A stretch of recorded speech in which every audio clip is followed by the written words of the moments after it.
एक लोकतांत्रिक देश है जिंदे एक लिखित संविधान है।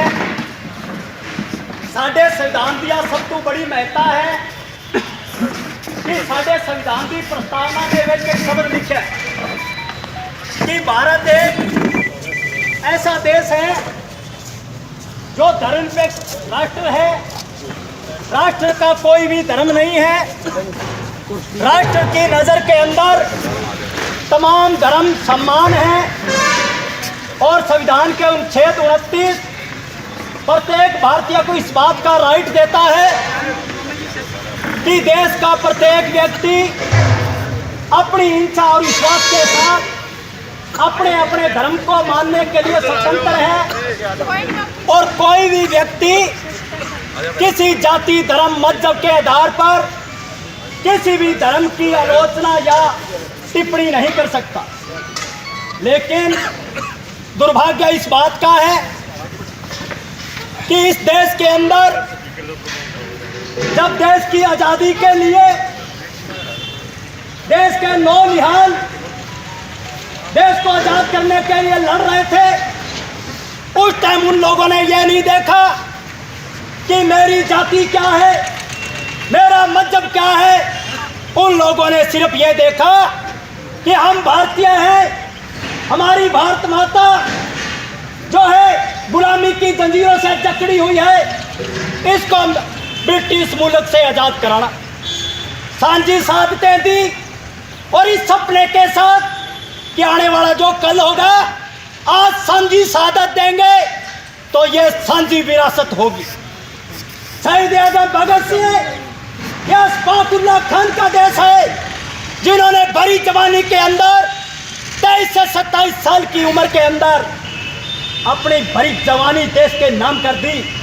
और दुर्भाग्य इस बात का है कि आज सियासत करने वाले लोग, राज सत्ता हासिल करने वाले लोग धर्म जाति मजहब को उसका सहारा लेकर देश की सत्ता सियासत को सिंहासन पे बैठे हैं और देश के अंदर देश की एकता और अखंडता को तोड़ने का काम कर रहे हैं।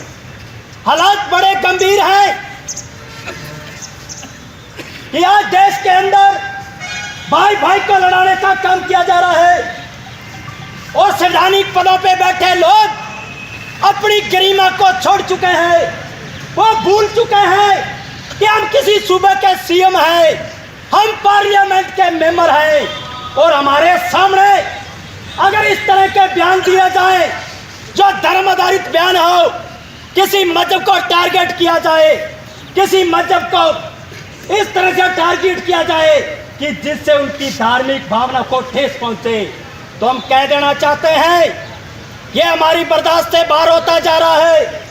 इस तरह का जो वातावरण तैयार किया जा रहा है, एक बात बड़ी बहुत ही शोचनीय और विचारणीय है कि अलवर की तिजारा विधानसभा के अंदर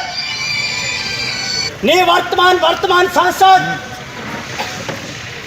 बालकनाथ जी चुनाव लड़ रहे हैं और उसकी चुनावी सभा के अंदर हमारे पड़ोसी सूबे के उत्तर प्रदेश के सीएम आदित्यनाथ योगी शिरकत करते हैं और वहां पे संदीप नाम का जिम्मेवार भारतीय जनता पार्टी का नेता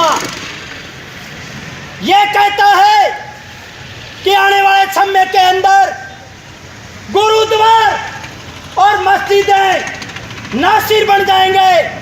और नासुर कहता है और हम उनका कहना चाहते हैं कि तुम्हारा आजादी की लड़ाई में कोई योगदान नहीं था, तुम सत्ता में बैठे हो, तुम दुर्विकरण की राजनीति कर रहे हो, तुम देश के सबसे बड़े दुश्मन हो, तुम हमारी एकता और अखंडता को तोड़ने का काम कर रहे हो। लेकिन हम भी कह देना चाहते हैं, हम शहीद आजम भगत सिंह अशफाकुल्लाह खान के वारिस हैं। हम इस देश के लिए उस टाइम भी कुर्बानियां दी थी, आज भी देश के लिए कुर्बानी देने के लिए तैयार हैं। हम इस देश को तोड़ने नहीं देंगे, इस देश को झुकने नहीं देंगे, हम हमारा भाईचारा खत्म नहीं होने देंगे। अगर इस तरह की सोचा तो हम ईंट का जवाब पत्थर से देंगे। हम अमन चैन पसंद लोग हैं, हम एकता और अखंडता में भरोसा करते हैं, हम शांति व्यवस्था में भरोसा करते हैं। लेकिन हमारी सबसे बड़ी शिकायत इस बात की है कि खुले के अंदर इस तरह की टिप्पणियां करे, अरे खुले के अंदर इस तरह के भाषण दे, और बालकनाथ और उत्तर प्रदेश के सीएम योगी आदित्यनाथ उस बात का समर्थन करें और तारीफ पीटे। यह शर्मनाक बात है। मैं कहना चाहता हूं कि उन लोगों को अपने पद से इस्तीफा दे देना चाहिए। और एक बात कह देना चाहते हैं, चुनाव आयोग से भी हमें शिकायत है कि एक खुल्ला आचार संहिता का उल्लंघन हो रहा है। अरे जो चुनाव आयोग है उसकी एक ड्यूटी बढ़ती है कि वो इसको ईमानदारी के साथ स्वतंत्र चुनाव आयोग चुनाव कराए। वो एक बंद पिंजरे का तोता नहीं बने जो राजसत्ता का उस तरह की बात नहीं करे। हमारी ये भी शिकायत है, ये सही मायने के अंदर एक कानूनी अपराध हुआ है, आचार संहिता का उल्लंघन हुआ है। अगर आप प्रदेश में अमन चैन चाहते हैं तो तुरंत हम ये मांग उठाते हैं। आपके माध्यम से हम चुनाव आयोग को कहना चाहते हैं कि अति शीघ्र इसका संज्ञान लिया जाए और उनके खिलाफ कार्रवाई की जाए। जिस व्यक्ति ने बोला उसके खिलाफ की जाए, उस पार्टी के खिलाफ की जाए, उन नेताओं के की जाए जिनकी मौजूदगी में ये कार्यक्रम हुआ है। मैं ज्यादा कुछ नहीं कहते हुए मेरी बात को इन शब्दों के साथ खत्म करूंगा कि किसी ने सच कहा है कि टूट जाते हैं किनारे जब सैलाब आता है, बदल जाती है ऐसी हुकूमतें जो जाति धर्म पे हमें लड़ाती हैं, बदल जाती हैं ऐसी भ्रष्ट हुकूमतें जब इनकलाब आता है। इनकलाब जिंदाबाद।